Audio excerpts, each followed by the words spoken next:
saya akan menjelaskan mengenai marketing channel. Jadi marketing channel itu adalah suatu organisasi ataupun kegiatan maupun individu yang diberikan tugas untuk menyalurkan barang dari produsen ke konsumen serta membantu pemasaran dari produk ataupun jasa. Kemudian ada pun jenis dari marketing channel ada dua, yaitu secara langsung maupun secara reseller. Kemudian saya akan membahas mengenai multi channel marketing, yaitu menggunakan dua atau lebih saluran pemasar untuk menjangkau segmen pelanggan dalam satu area pasar.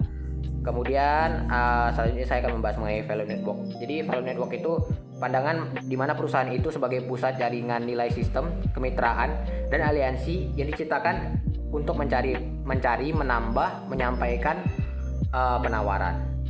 Oke, jadi ada pun marketing channel pada BlackBerry, di mana BlackBerry melakukan dua jenis penjualan, yaitu secara langsung, di mana BlackBerry membuka outlet resmi pada tahun 2010 di Indonesia, dan BlackBerry juga melakukan penjualan melalui pengecer atau reseller, di mana BlackBerry itu memiliki mitra distribusi lokal, yaitu PT Teletama Arta Mandiri dan PT Comtek Seluler. Di situ dia membantu mendistribusikan ataupun menjual BlackBerry juga.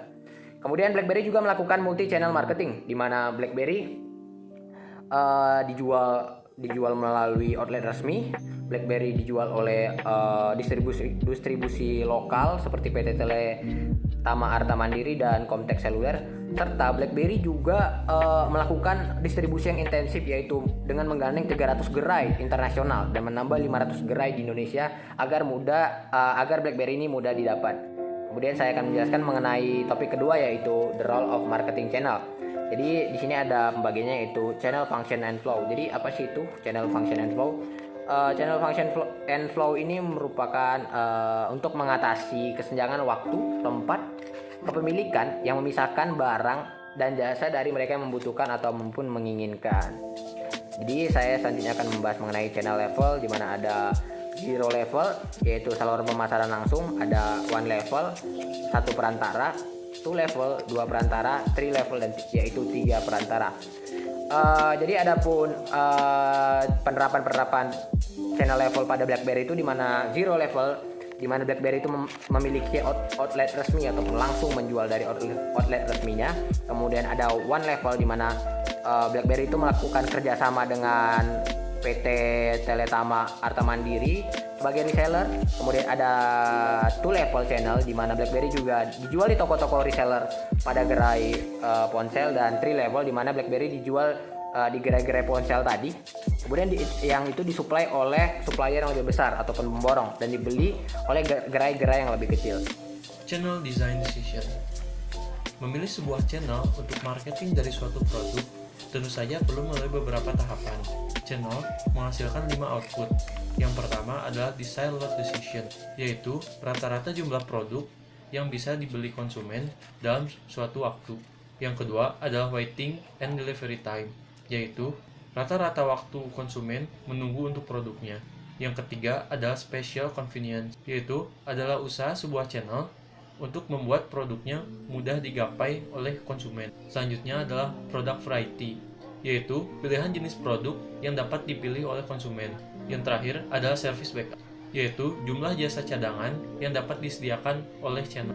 Tahapan yang kedua adalah menetapkan tujuan dan batasan. Berdasarkan karakteristik yang dimiliki oleh produk BlackBerry itu sendiri, yaitu product requiring installation and maintenance service, maka channel marketing memiliki tujuan untuk memberikan tanggung jawab mengenai penjualan terhadap channel atau dari cabang itu sendiri.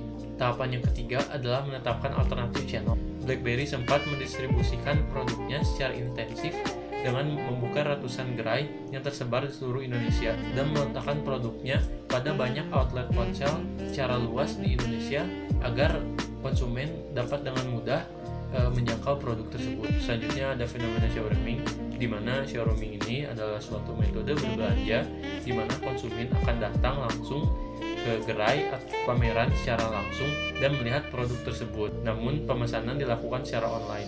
BlackBerry memiliki banyak sekali outlet di mana konsumen bisa datang langsung ke outlet tersebut dan mencoba fitur-fitur dari ponsel yang mereka punya, dan konsumen dapat memesan produk yang mereka inginkan melalui website resmi BlackBerry atau melalui retail yang tentu saja harganya berbeda-beda. Selanjutnya adalah setting produk strategi. Nah, pada setting produk strategi ini ada hierarki customer value. Yang pertama adalah core benefit, yang kedua basic produk, yang ketiga expect produk, yang keempat augmented produk, dan yang kelima potensial produk. Nah, secara teknik, produk adalah segala sesuatu yang dapat ditawarkan ke pasar untuk memuaskan keinginan atau kebutuhan, termasuk barang fisik, jasa, pengalaman, peristiwa, orang, tempat, properti, organisasi, informasi, dan ide. Nah, selanjutnya adalah klasifikasi produk. Yang pertama yaitu daya tahan dan wujud. Nah, dalam daya tahan dan wujud ini, produk terbagi menjadi 3 kelompok, yaitu yang pertama, barang tidak tahan lama adalah barang terwujud yang biasanya dikonsumsi dalam satu atau beberapa penggunaan, seperti contohnya ada sampo, ada bir, ada makanan. Nah, yang kedua adalah bahan tahan lama adalah barang terwujud yang biasanya bertahan banyak kegunaan, contohnya kulkas, mesin, atau pakaian. Dan yang ketiga adalah jasa adalah produk yang tidak terwujud, tidak dapat dipisahkan, bervariasi, dan mudah rusak, yang biasanya memerlukan lebih banyak kontrol kualitas, kredibilitas pemasok, dan kemampuan beradaptasi.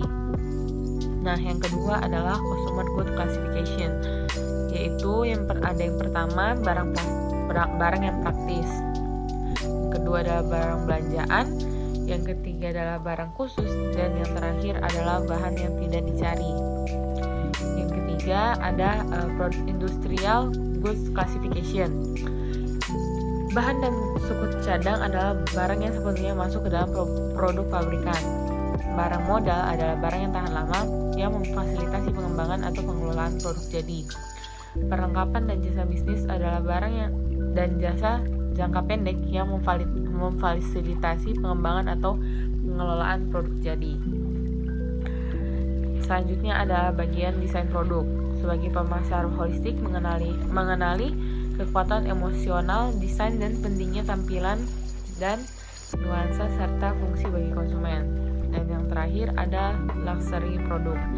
Seseorang berbelanja mewah harus merasa dia mendapatkan sesuatu yang benar-benar istimewa. Karena belanjaan yang mewah ini bukan hanya harganya yang cukup tinggi.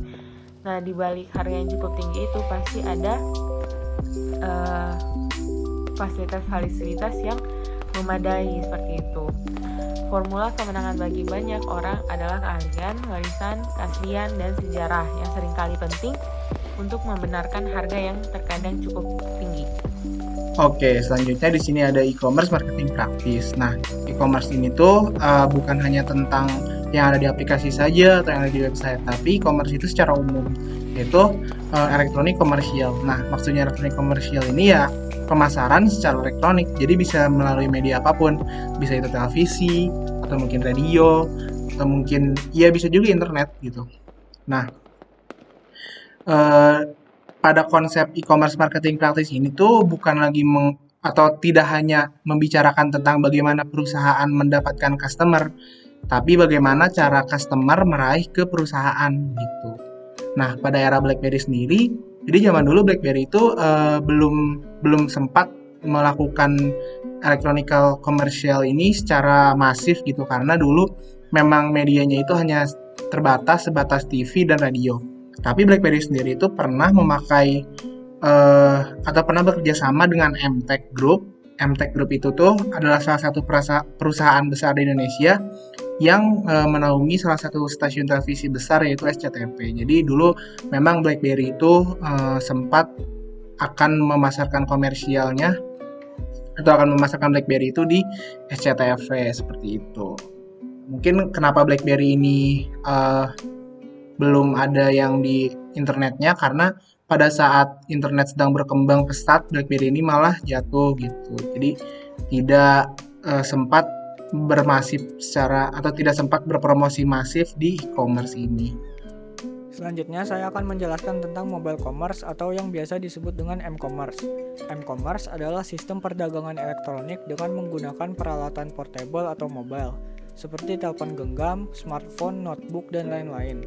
Pada dasarnya, m-commerce adalah gabungan dari perdagangan elektronik dengan mobile computing. Bisa dikatakan bahwa m-commerce ini adalah e-commerce yang berada dalam lingkungan nirkabel. Seperti halnya e-commerce, penggunaan m-commerce bisa dilakukan melalui internet, jaringan komunikasi pribadi, kartu pintar, dan infrastruktur lainnya. Menurut B-commerce, m-commerce terbagi menjadi 3 bagian besar. Yang pertama yaitu mobile shopping, yang kedua mobile banking, dan yang ketiga mobile payment. Keuntungan dari penggunaan m-commerce ini yaitu yang pertama menyediakan pengalaman belanja yang baik bagi pelanggan, yang kedua mempunyai potensi pertumbuhan fenomenal, yang ketiga memberikan pengalaman omnichannel yang lebih nyata, yang keempat menyediakan berbagai opsi pembayaran, contohnya seperti Apple Pay dan Amazon Pay. Nah, pada saat BlackBerry ini masuk ke pasar Indonesia, m-commerce itu belum banyak dipakai di Indonesia karena BlackBerry ini termasuk smartphone pertama yang masuk ke Indonesia, sehingga BlackBerry saat itu belum mempunyai official store di internet. Sekian penjelasan dari saya, kurang lebihnya mohon maaf. Wassalamualaikum warahmatullahi wabarakatuh.